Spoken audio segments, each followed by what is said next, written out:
Hi, welcome everybody to another edition of New Asia Challenge. Today I'm very fortunate to have with us a special guest, Madam Iwasawa Gaiety from Shonan International School. Thank you very much for being on our show today.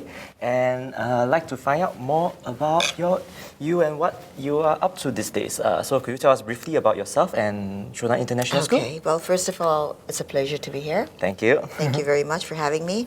And actually, I've been an educator for about 35 years. I would say more than that now. And at the present, I am working at a bilingual school. I'm the founder and the principal of the school. And I extensively work with children in the early years, actually. Yes. And we have various programs, and we have a new program going on working with parents and teachers, and especially mothers very closely in helping them out with their concerns of parenting. And well, Shonan International School, we run an international curriculum, and it is a school for Japanese students. But of course, anybody is welcome here. Yes. And the second language is as a choice. We believe in immersion, a lot of immersion. We do immersion classes, and Yes. We have a Japanese curriculum that is delivered in the international way. And as you know yourself, immersion, we don't have textbooks. We teach the curriculum through themes or units, and because the words are needed to be relevant to the topic, and that's how Yes. children learn. And we respect that a lot. Yes. And we go through context, and language is not taught just in isolation. And that's what we do at the school. Cool.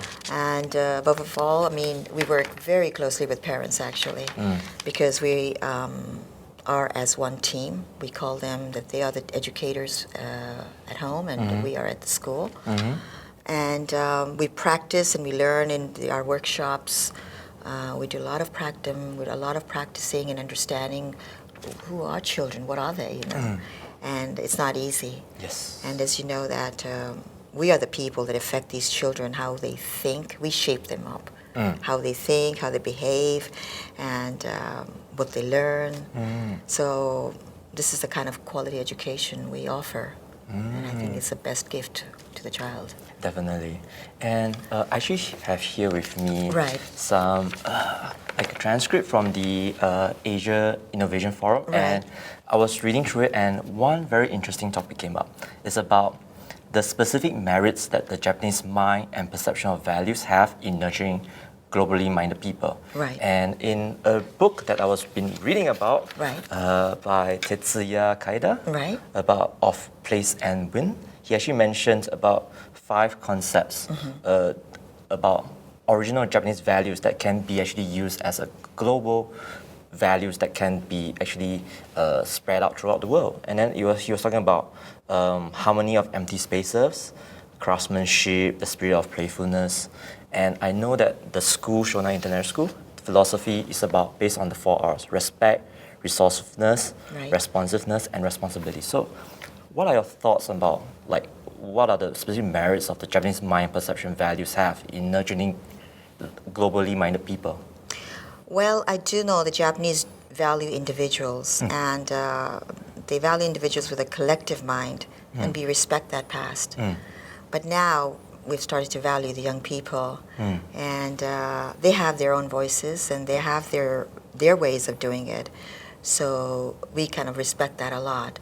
But we do respect how the qualities the Japanese have within themselves, and we do bring that into our curriculum, such as in our environment. Japanese, they're very good in bringing up rice, say, for instance, right?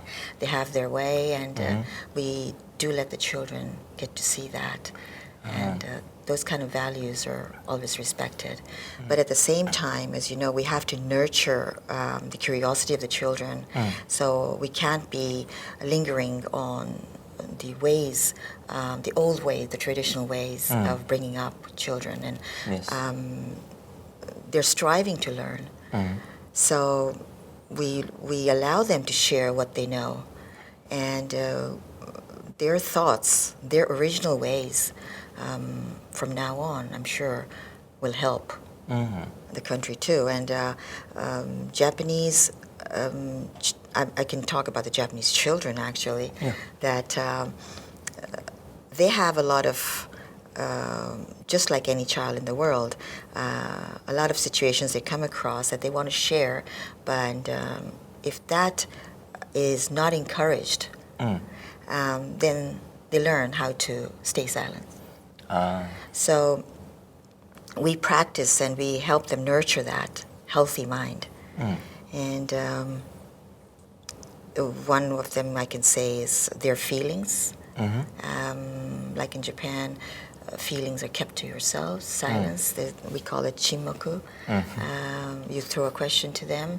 It's good to stay silent sometimes because it makes you think, and you just don't be aggressive all the time. That is a quality too that Japan has. But at the same time, you have to kind of balance it up to learn how to express it in your own words, or read their environment, or have the confidence. And we believe that all is built up at an early age. And that's what we practice. And that's what I think that we can use up all the qualities that Japan has once those fundamental values are built up. Yeah.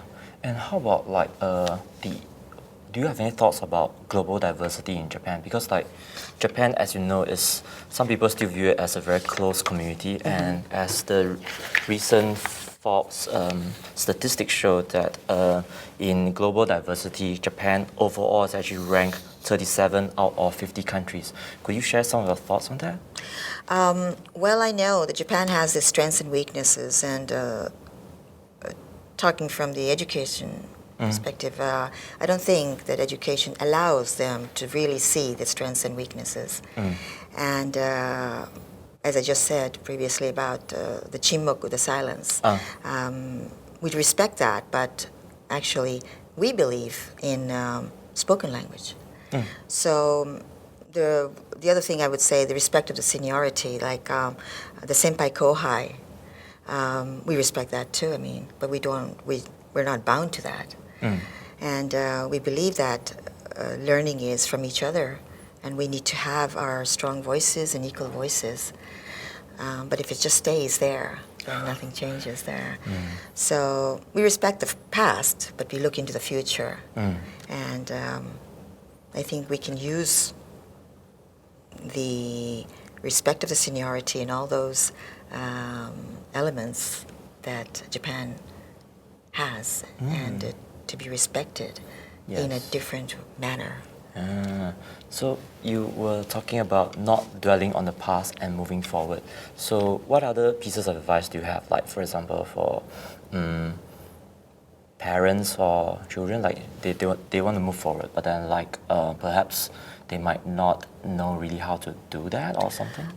Right. One is the fear of making mistakes. Yes. And that is really huge, I think, in Japan. And you make a mistake and they quite often blame themselves. And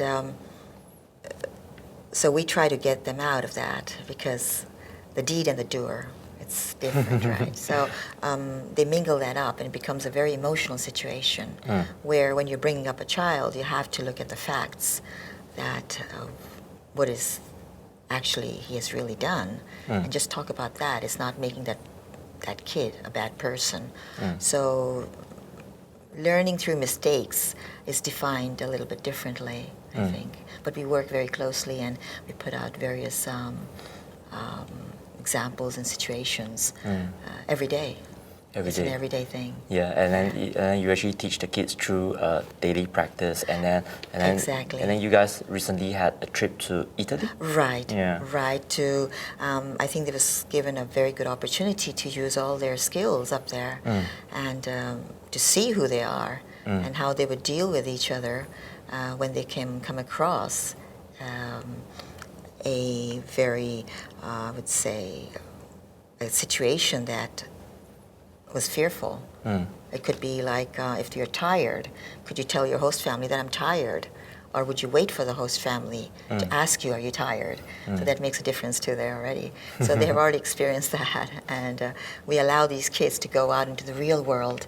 We let these kids go and see the real people, what's really happening. We have children actually go into companies and have a discussion about what kind of cars they would like in the future. Just a little bit of debating question. So we work closely with real world. Yeah. So moving more forward, it's like what do you think about like the current Japanese community? Like when they want to move forward, like how should they like go further? Because like I know like early childhood, like you could slowly instill the values in them, Right. like, to be more open. But how Right. about like for adults? For adults? Yes. Well, I would probably use the similar methods that I use with children. And it's like language. If you say language, for instance, language is not learned in isolation. It's learned through an interactive situation. And if you allow these people to not to learn the language in isolation, but to allow them to learn it through an activity or a debate or discussion, or like for children we say play. And that's where, when we talk about children, they learn a language purely from the sounds or the objects and the interactions around them, and they build up their values there. So I just take that and apply it to adults and just change the situation for them to feel a little bit comfortable and to just see and just share what they think and feel. And that's how I actually work with a lot of Japanese mothers and fathers. Yeah. And then like I know that you actually mentioned in the Asia Innovation Forum about like how the parents should actually create like an environment that's conducive for learning English. But then like I know that a lot of Japanese people actually have issues with the English language. Why do you think that is so? Like I think because it's being taught in isolation, that's for sure. And language is not learned like that. I mean, just imagine a child learning a language at home. How do they learn it at home? You're given a situation and you verbalize it. A child is looking at something and you verbalize it and introduce him the noun or the verb, and you don't stay silent. So if you're handling a glass of water to a kid, you will say, "Here's your glass of water," instead of handing it to the kid silently. So Yes. I think language is used with word. It's in a context, and but how they teach it here and how education is taught is from a little book, and that's not how children learn. And I think the same thing can be applied to adults. yeah, so it's mostly about education through practice and then through engaging people. Yes, and to share what you know, and there's no right or wrong. Yes. Sharing your values is so important. And you might hear the other person, you might have different opinions, but that's life. And if you want, accept it, you take it, you practice it again, appreciate it, acknowledge it, you know, and it's I think it's all that you carry within yourself that you want to, if you want to take the initiative to do that or not. Yes. Or if you want to keep it inside yourself. And especially parents bringing up children, mothers, 24 hours, they have to be with their kid, and the mothers need that kind of knowledge, and they need to be acknowledged, and that they're doing a great job themselves, and to share that, not to just to sit around and complain that the kids of nowadays aren't doing this and doing that, you know. It's like to see where you're finding it hard and what you're enjoying, and how you apply to a situation, you know, some kind of a talk that has some kind of a wit, I would say. Yeah. Well, it's been really interesting to talk to you, and as you said, like being more open and sharing your experiences, Right. your knowledge, that's the way to go. And with that, folks, thank you very much for joining us for this edition of New Asia Challenge, and I hope to see you guys next time. Goodbye.